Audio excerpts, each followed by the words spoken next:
This is Father Gregory Pine.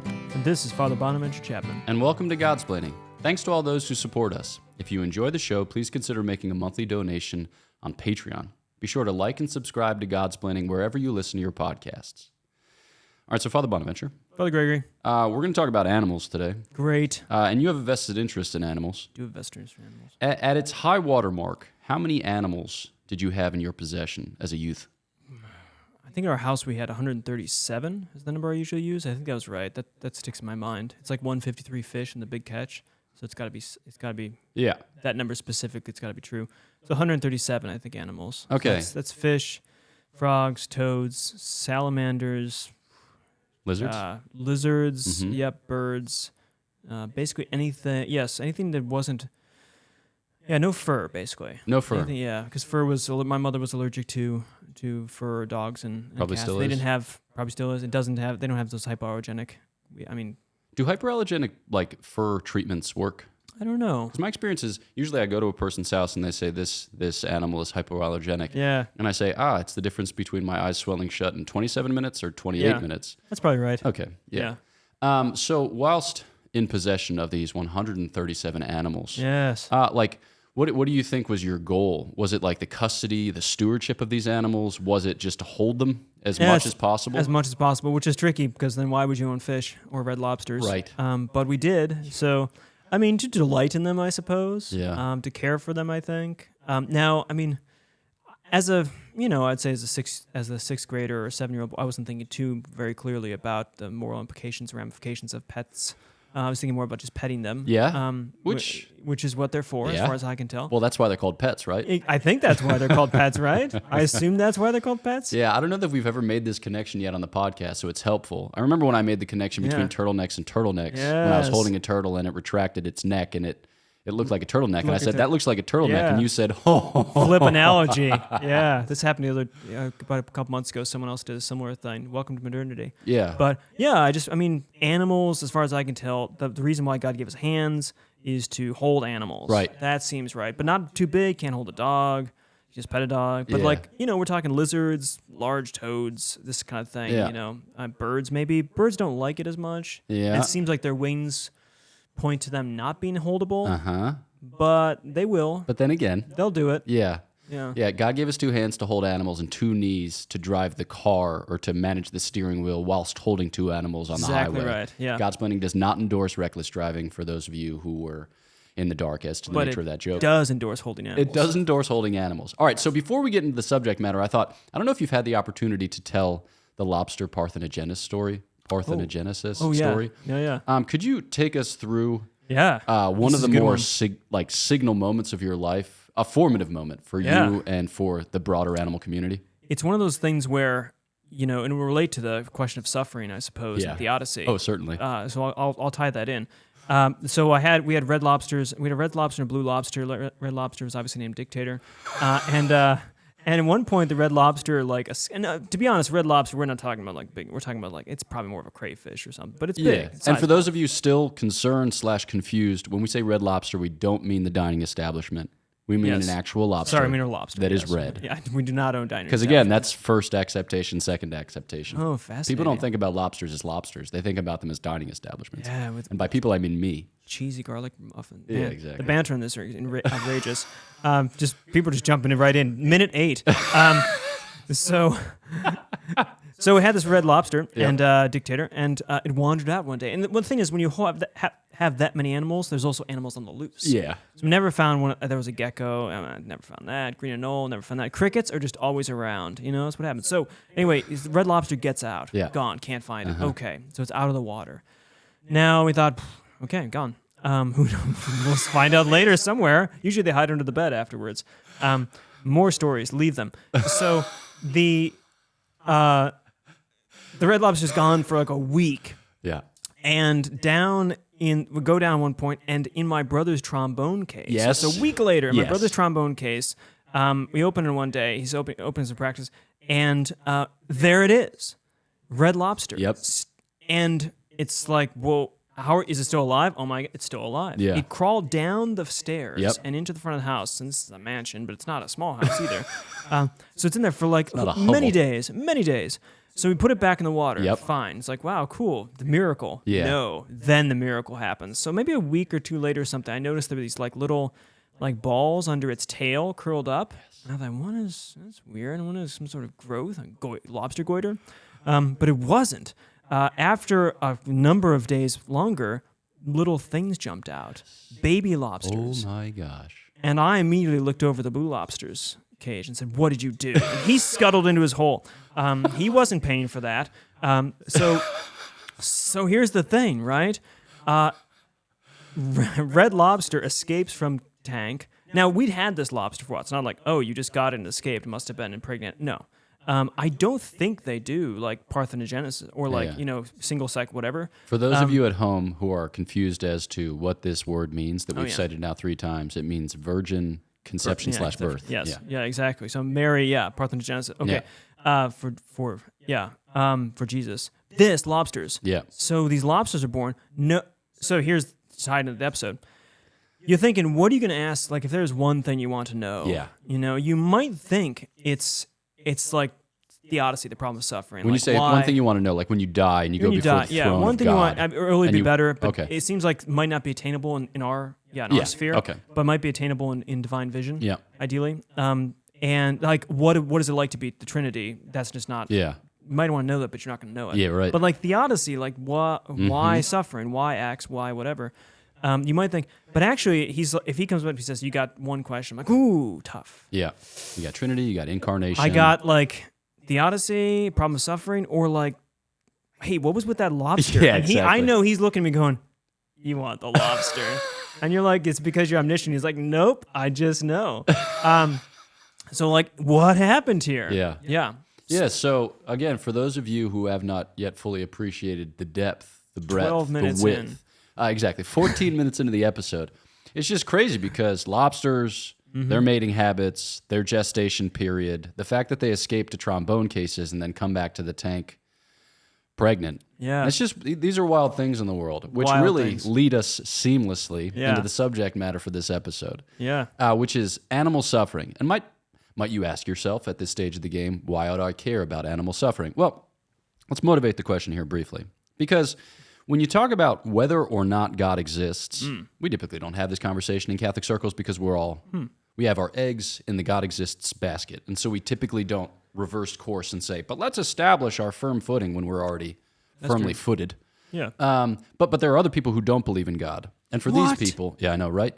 And for these people, there are various arguments or various obstacles to their belief. And one of them is animal suffering. So when St. Thomas Aquinas, for instance, writes his famous 5 ways to the existence of God, he says, listen, most people will say, or some people will say in the atheistic community, you just don't need this because you've got sufficient explanation with like nature. But then the other big thing is evil. Mm-hmm. And with evil, you got your moral evil, the type of evil that we introduce into the world, and then you got your physical evil, which seems to be the type of evil that's just baked into the world. Yeah. And animal suffering seems to fall within that latter category, which on the one hand, it's like, okay, I guess. But then when you look at it, it's like, I guess? Mm-hmm. So animal suffering, you know more about atheistic literature than I do, but they're out there saying, what's the problem with animal suffering? Well, I think you set up nicely with the natural evil versus moral evil, because you might think of things that suffer or causes of suffering. One would be the natural tidal waves or whatever. You might think, oh my gosh, earthquakes are so horrible. People die because of earthquakes. And you think, well, if you want a world, conditional, right? Conditional suffering, you could say. If you want a world that has plants and whatever, blah, blah, blah, you're going to have plate tectonics. If you have plate tectonics, you're going to have earthquakes. If you have people living on planets with earthquakes, people are going to die of earthquakes. No way to know them ahead of time yet, this sort of thing. So like that's just, it turns out you say, oh, I only wanted the planet with land and all this kind of stuff, but I didn't want the geodesic stuff. And it's like, actually, no, you got to have earthquakes. It's committed.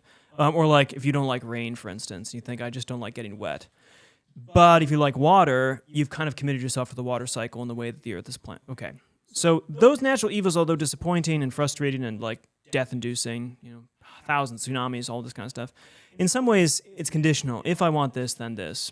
There's a sort of intelligibility to it, On the other hand, there are the moral evils, which are not conditional in this way. Yeah. Because there's no there's no necessity to moral evil in the sense of me shooting someone. Choosing moral evil, we mean choosing to do something like sin, a human act, a moral evil that is the result of a human act, to say, I ought to do this, but I don't do this instead. And there's nothing baked in about that, and we don't have to be Kantians about this to realize the distinction between hypothetical and categoricals, but like there's hypothetical baked in natural evils, but there's the moral evils, they're all free. And in some ways, you have data about that. You could say, why are those there if they're not baked in? And you could say, have you ever been angry or thought something wrong? Or you think, oh, yeah, I guess. So you have an insight into that kind of cause of evil, you could say. You might think there's too much of it, but it's not hard to motivate yourself with large numbers and economies of scale and other things that it might not be that much.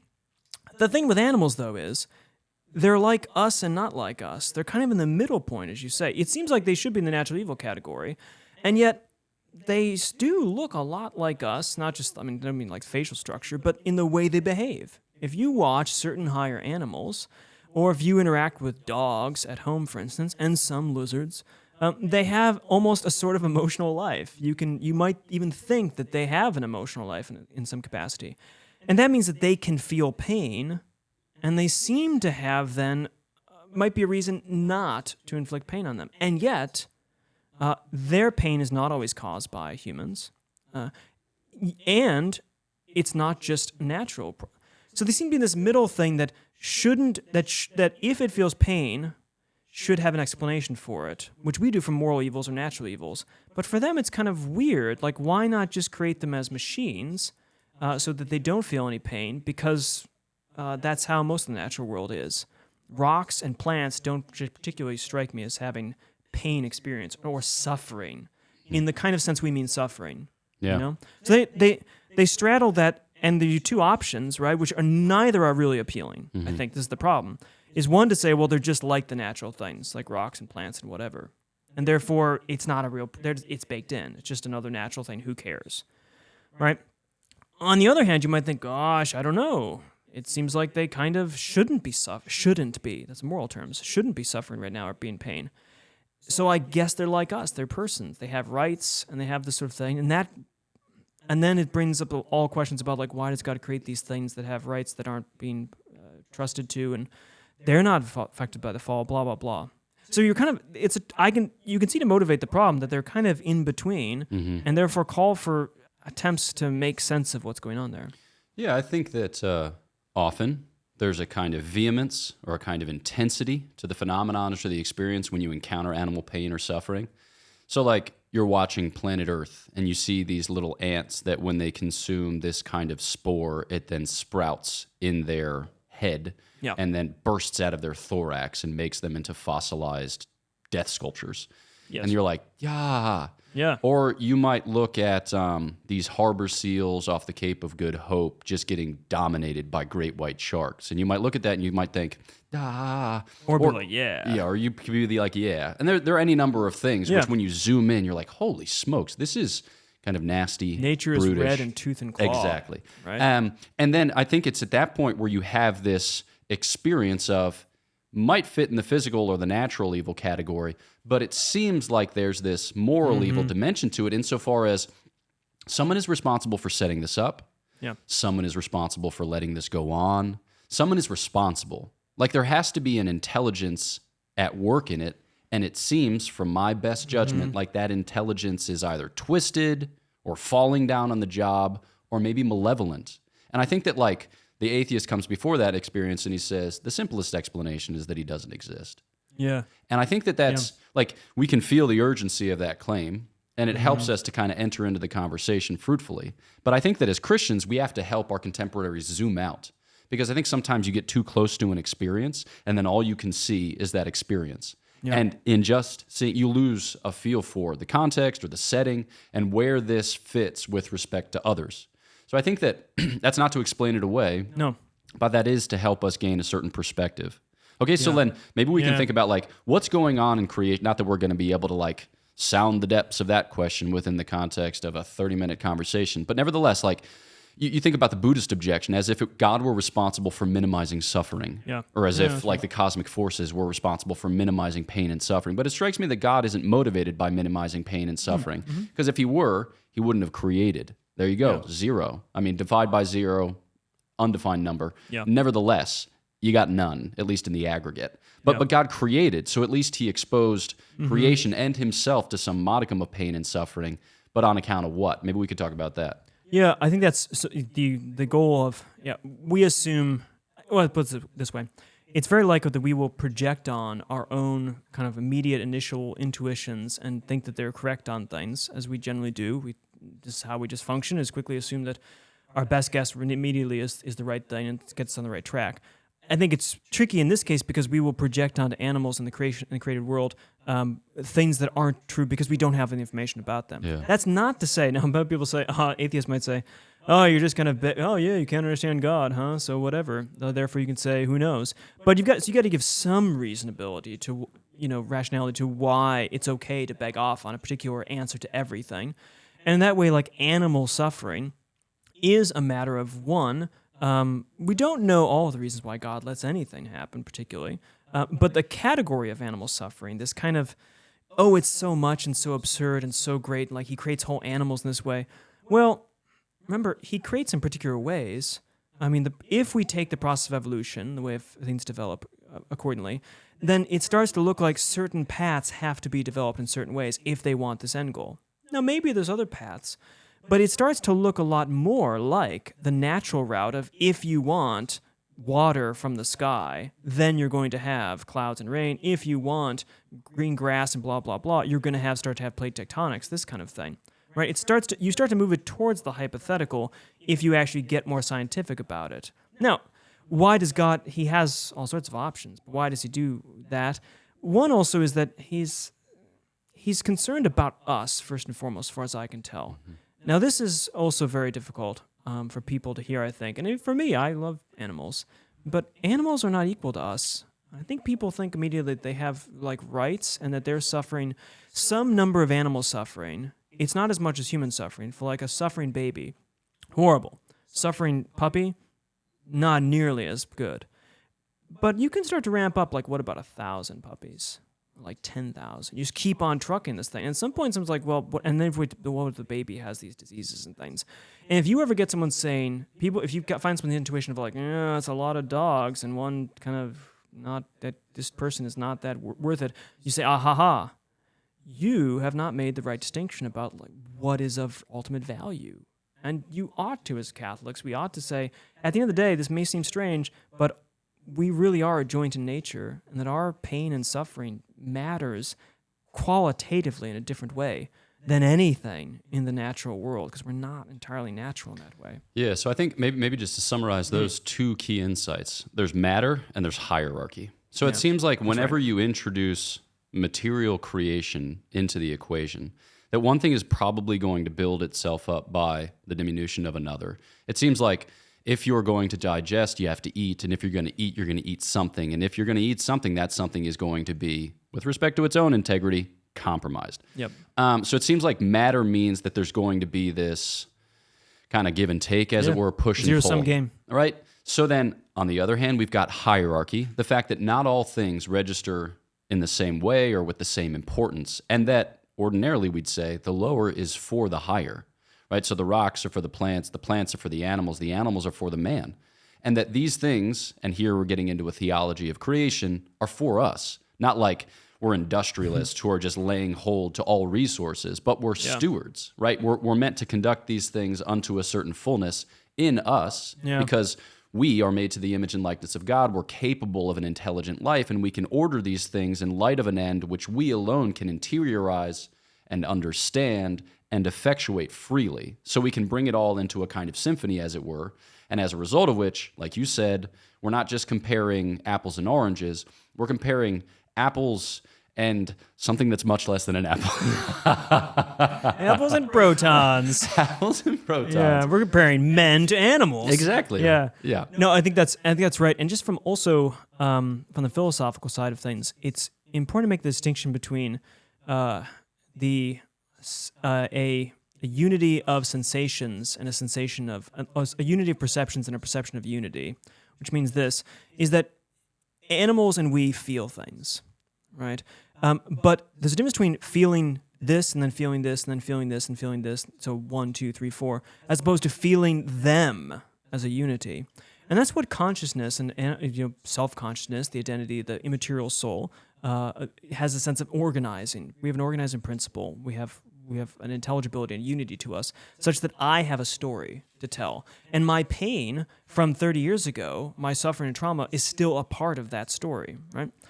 Whereas, I don't know where exactly in the animal kingdom this breaks down, but lots of little things, ants, for instance, don't have a personal story. Mm-hmm. They have the feelings of sensations, but they don't have the unity of those feelings.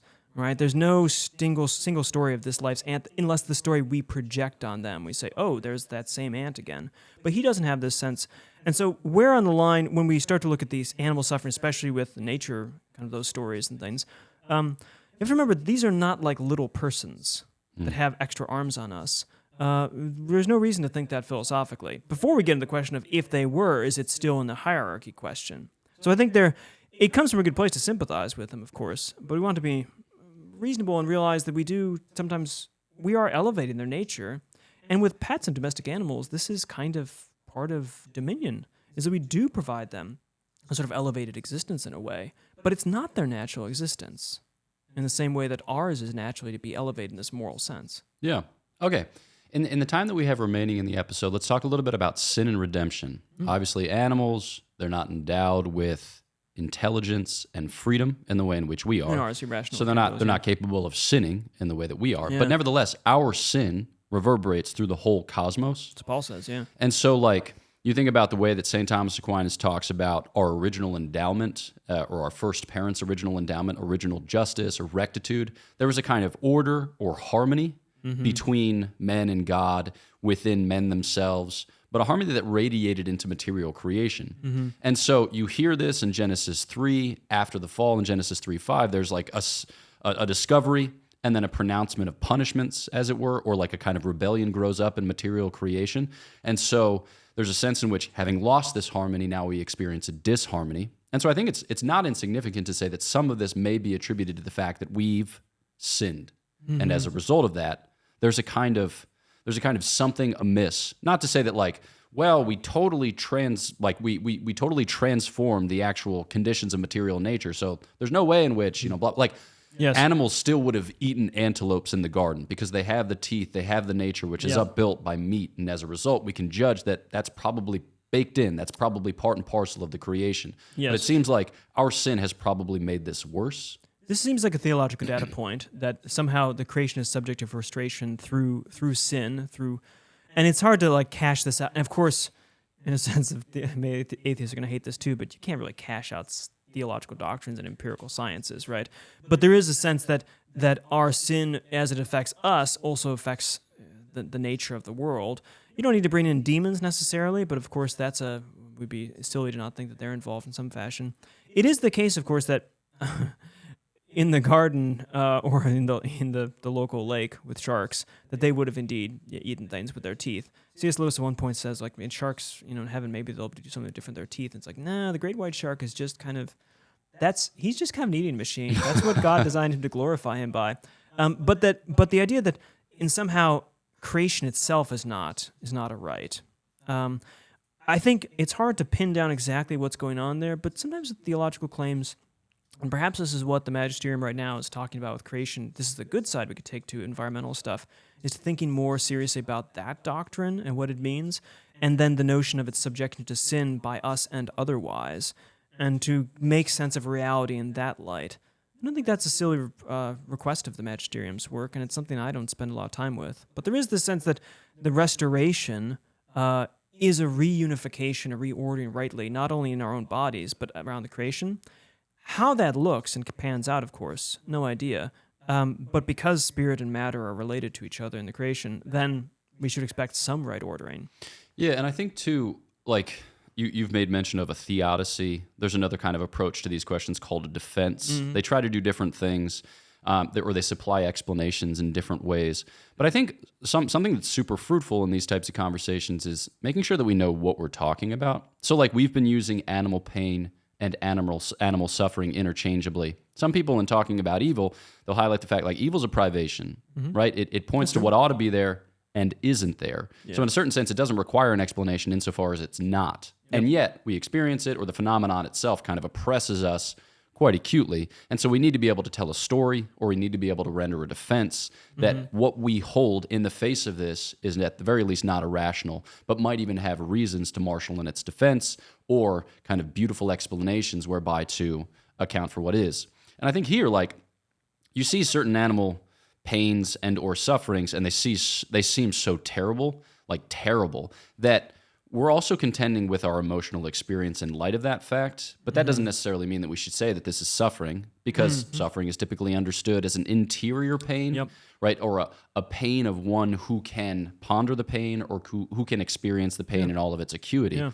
So I think too, like, it's helpful just to talk about what types of distinctions or what types of clarifications help us to not like bracket our emotional experience, but contend with our emotional experience, lest we import our emotional experience and say something that's false. So further thoughts on that? Well, and I suppose Kant is not different from Aquinas on this. He's in the tradition, the Christian tradition, that our duties to animals and the material world, in a sense, are indirect duties to us, in a way. So Kant says we don't have a direct duty to animals, but we have an indirect duty to them, such that we ought not to have them to cause them suffering, egregious, whatever we mean by that, and we ought to assist them in that. Although he was they're meant to be eaten as well, for mentioned things you said. But nonetheless, we ought to be attentive to their suffering and their pain, even though it is not our suffering, not our pain, because it makes us worse if we don't. I think as we live in a world that's more and more siloed off from things, we can just focus narcissistically on ourselves, and then have the twofold error of either forgetting about everything else and not worrying about where we get our food and what animals are involved or anything like that. Or on the other hand, going the extreme of saying, well, these things are just as good as us and we should sacrifice for them. No, I think it's important to feel the temptations or the frustrations of creation, that it ought not to be this way, that a dog whelping in pain, for instance, is not a good thing in itself. Maybe in some fashion, hypothetically, it can work out, but that we should be, that's because it's for us too. It makes us human. And there's a sense in the humane society is not wrong, that it's humane to treat animals in particular ways, however we catch that out. But to hold on to that, and then to think clearly, without falling into one or the other extreme, and we're probably more inclined to fall into one extreme than the other at this point. But I think they remind us that we do have, in a sense, well, at least Kant says, indirect duties, and you could say from the Christian sense, we have responsibilities of stewardship, as you say, which do matter, but they don't matter as much as our responsibilities to love and charity with each other. Yeah. Okay. Then that brings us to a final consideration. We were talking about like what motivates God. That's already to speak as if there was something without that's making him within, which isn't the case. I mean, God's motivated by himself. God is himself. He is his understanding of himself. He is his love of himself. But on the pattern of himself, God does stuff for creation. Yes. And it seems like what he's motivated by, to speak improperly, is his glory and our salvation. Not that his glory is increased by creation, but in the sense that we can partake of it, we can share in it. And it seems like everything that we experience in this world is part of that story. So even though it was not his original design that sin be introduced, sin is introduced, and he reorchestrates the various instruments, to speak here somewhat metaphorically, such that it redounds to a greater harmony or to a greater kind of symphonic praise. And so you can think about these creation stories in The Magician's Nephew or in The Silmarillion, that it's like, it's somehow a happy fault, right? So that there's something going on concerning the glory of God and the salvation of souls, where evil, of a moral sort certainly, and maybe even of a physical sort, somehow redounds to God's glory and to our salvation. And so, like, what is it that we can consider in this mystery? Because it's a kind of mystery, not quite the mystery of iniquity that we would describe human sin along the lines of, but it's a kind of mystery, a mystery of obscurity. What in gazing in that do we learn of God's wisdom and then his purposes in creation? Well, I think it's good to be attentive to his compassion and his desire for the lack of pain. I think it's the sense of, Revelation, all tears will be dried up. I'm not saying wolf tears, but there's a sense in which he wants things to be joyful. He wants things to be in the right order, to be living fully and actively, which everyone knows in the terms of Aristotelian framework is living a life of happiness. And everything can live a life of happiness in the sense of what it is to flourish. And pain and suffering is just, as you say, it's a deprivation or a privation. It's a failure to flourish. Like there is nothing that flourishes by being in pain. Pain is always a mark of lack of flourishing. And yet, pain can lead to greater flourishing. This is true for just knowing truths about ourselves that are painful to hear, for instance, but lead to a greater thing. How that works out in the creation, don't know, but it does remind us that things are not right. That the world is not as it ought to be, and asks us what ought to be done about that, and who can do something about that. And ultimately, of course, that ends up being God, and our relationship with Him in that project. Yeah, I think that what pain and suffering do for us, or the purpose that they serve in our lives, is more clear because we're capable of reasoning upon them, and we're able to transcend the material conditions by attaining to a kind of immaterial, what would you call it, thought world. And we're able to look. We can boost up off them. Yeah, we're able to say an animal can't. Yeah, this alerts me to my own weakness, or this guards me against worse things, or this can be united to the cross of our Lord Jesus Christ and sublimated unto the praise of His glory. Those are all clear things that we're capable of on account of the fact that, one, we can suffer in the full sense of the term, but two, we can make sense of or offer up redemptive suffering. Yeah, where an animal can't. And so it does pose a real question as to the point of this. But again, within the setting of matter and hierarchy, we can think about this as somehow for us. We're meant to bring these questions to God, not necessarily to exhaust them or to make perfect sense of them, but to bring them with us into this upward surge whereby we, rise in contemplation through prayer and study to a deeper appreciation of who God is, what we're for, and how this all is supposed to make sense. Yeah, that's right. All right. Any final thoughts? Nope. Excellent. Well, in that spirit, we turn to our listeners to say, thanks for listening to this episode of Godsplaining. Follow us on Facebook, Twitter, Instagram, TikTok, as long as it's legal. Like, subscribe, and leave a 5-star review, all of which helps to get the word out so other people can get caught up in conversations about weird stuff like the Barbie movie and animal suffering and whatever else occurs to us immediately before we push record. You can follow the links in the description and our show notes to 1, support us on Patreon, 2, check out sweet merchandise, and 3, follow up with some Godsplaining events. So you got the summer retreats at which we hope to meet you, greet you, and then you've got some of these days of recollection cropping up here, there, everywhere. All those details are at godsplaining.org. So know of our prayers for you. Please pray for us, and we'll look forward to chatting with you next time on Godsplaining. Father Gregory. 'Tis I. How many goldfish did you have growing up? I think 3, one mostly at state fairs. They didn't last too long, and I flushed them. Please subscribe to our YouTube channel, Godsplaining.